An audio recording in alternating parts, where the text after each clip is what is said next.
दो तीन चीज़ों को हम लोग योगी करते हैं। एक तो अपने शरीर के अंदर अग्नि तत्व को जागृत करते हैं, जिससे शरीर में गर्मी बनी रहती है, हीट उत्पन्न होता है। तो अपने पीठ में यहाँ अग्नि तत्व दिखता है पूरा, तो आग पूरा ऐसा लगता है जैसे पूरे आग जल रही है हमारे पीठ में, जिससे हमें ऊर्जा उत्पन्न होती है।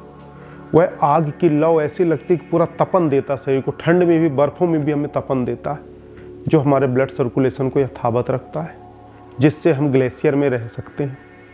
मैं इस क्रिया के माध्यम से रहा। इसके साथ जो अंतर यात्रा है वो तो मैं करता ही था, क्योंकि वो पहले से मुझे प्राप्त था। और कुछ भोजन हमारे शरीर के अंदर जो लाखों करोड़ों मांसपेशियाँ, उनमें से कुछ मांसपेशियाँ ऊर्जा की हैं, कुछ मांसपेशियाँ शक्ति की है, कुछ मांसपेशियाँ भोजन ग्रहण करने की है। हर मांसपेशियों के अंदर अलग अलग सेल हैं जो अलग अलग कार्य करते हैं। उनमें से एक श्वसन क्रिया के माध्यम से भी भोजन प्राप्त किया जाता है। हिमालय में बैठा योगी यदि कहीं से कोई भी चीज़ प्राप्त करना चाहे तो अपने श्वसन क्रिया तरंग के माध्यम से भी उसे वहाँ से प्राप्त कर सकते हैं। मैं भी अपने गले के पास एक मांस नस होती है, जिसको दबाने से कुछ सेल में दबाव पड़ता है, जिससे हमारे आँख की रोशनी रेटिना में बहुत तेज़ तरंग आती है।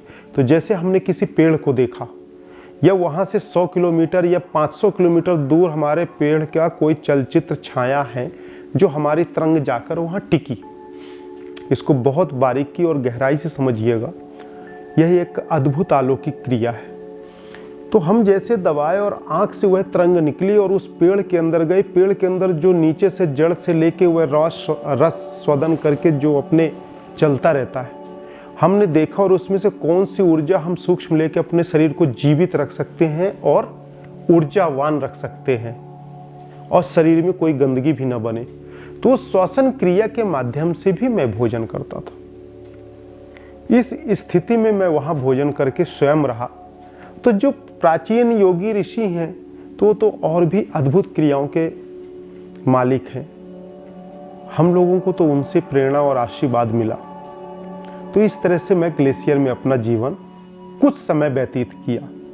उसके बाद फिर नीचे लौट आए, फिर नीचे गुफाओं में अपना साधना, तपस्या, मस्तानी जिंदगी अनुभव लेते रहे।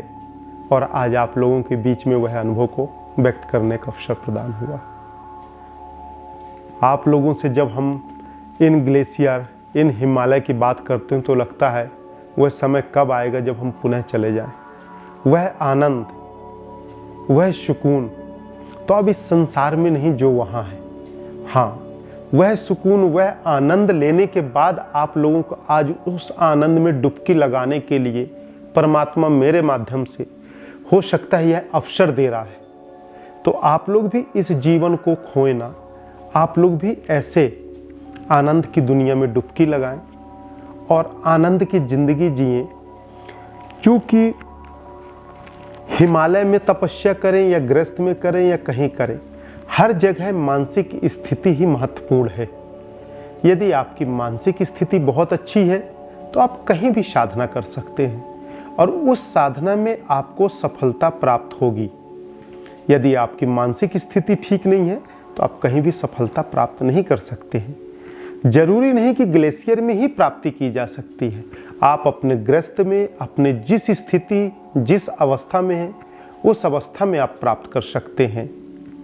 और आप भी ऐसी ऊर्जा, ऐसे ग्लेशियर का अनुभव अपने घर बैठे करें।